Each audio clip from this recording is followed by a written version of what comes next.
সুপ্রিয় মুসলিম ভাই ও বোনেরা, আসসালামু আলাইকুম। আশা করি আল্লাহর অশেষ রহমতে ভালোই আছেন। নামাজ আল্লাহর ফরজ বিধান।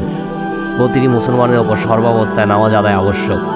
কেউ যদি অসুস্থ হয় তাহলেও নামাজ ছাড়া যাবে না, তবে তখন নামাজ আদায়ের ধরনে ভিন্নতা আসবে, কিন্তু তার ওপর নামাজ বন্ধ হবে না। শুধু 3 ব্যক্তির ওপর নামাজ সাময়িক রহিত হয়: অপ্রাপ্তবয়স্ক, মানসিক ভারসাম্যহীন ও ঘুমন্ত ব্যক্তি। রাসূলুল্লাহ সাল্লাল্লাহু আলাইহি সাল্লাম ইরশাদ করেন, দাঁড়িয়ে নামাজ পড়ো, যদি না পারো তবে বসে নামাজ পড়ো, যদি তাও না পারো তবে ইশারা করে নামাজ আদায় করো। এই হাদিস থেকে সহজেই বুঝে আসে যে অসুস্থ অবস্থায়ও নামাজ ছেড়ে দেওয়ার বিধান নেই, বরং এক্ষেত্রে নিয়ম অনুযায়ী বসে কিংবা ইশারা ইঙ্গিতে নামাজ আদায় করতে হয়। আজ আমি অসুস্থ ব্যক্তির নামাজ আদায়ের নিয়ম বিধান নিয়ে আলোচনা করব। অসুস্থ ব্যক্তি নামাজের সব রুকন আদায় করতে অক্ষম হলে যেসব রুকন আদায়ে সক্ষমতা রাখেন সেগুলো আদায় করবেন। কেউ দাঁড়িয়ে নামাজ আদায় অক্ষম হলে বসে রুকু সিজদা আদায় করে নামাজ আদায় করবেন। একইভাবে কোনো অসুস্থ ব্যক্তি দাঁড়িয়ে নামাজ আদায় করলে রোগ বৃদ্ধি পাওয়ার আশঙ্কা হলে অথবা আরোগ্য হতে দেরি হওয়ার প্রবল আশঙ্কা হলে বসে নামাজ আদায় করার অনুমতি আছে। আর যদি বসে রুকু সিজদা করতে অপারগ হয় তাহলে সে বসে ইশারার মাধ্যমে রুকু সিজদা করবে।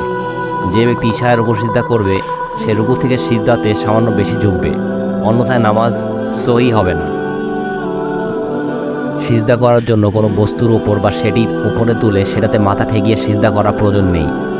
অসুস্থতার কারণে বসে নামাজ পড়তে অপারগ হলে শুয়ে ইশারার মাধ্যমে নামাজ পড়বে। তখন অসুস্থ ব্যক্তির পা কিবলা দিয়ে করে শোয়াতে হবে, তবে মাথাকে সামান্য উপরে তুলে শোয়ার ব্যবস্থা করতে হবে যেন চেহারা কিবলার দিকে হয়। এরপর ইশারা করে রুকু সিজদা করবে। শুধুমাত্র মাথা দিয়ে ইশারা করলেও তা রুকু সিজদার যোগ্য বলে বিবেচিত হবে। ইশারা কেবল চোখ বা অন্তরে করলে নামাজ শুদ্ধ হবে না। অসুস্থ ব্যক্তি মাথার মাধ্যমে ইশারা করতে অপারগ হলে তার অবস্থা বিবেচনা করা হবে। তখন দেখতে হবে এইভাবে তিনি কতক্ষণ থাকেন। 5 ওয়াক্ত শেষ হওয়ার পর যদি অবস্থার উন্নতি ঘটে তাহলে ওই সব নামাজ মাথা দিয়ে ইশারা করে কাদা করে নেবে। আর যদি এর চেয়ে বেশি সময় পার হওয়ার পর উন্নতি না হয় তবে ওই সব নামাজ তার দায়িত্বে আর থাকবেন, অর্থাৎ এগুলো আদায় করা লাগবে। আল্লাহ তাআলা আমাদের সুস্থ অবস্থায় 5 ওয়াক্ত নামাজ পড়ার এবং অসুস্থ অবস্থায়ও তার যথাযথভাবে আদায় করার তৌফিক দান করুন, আমিন।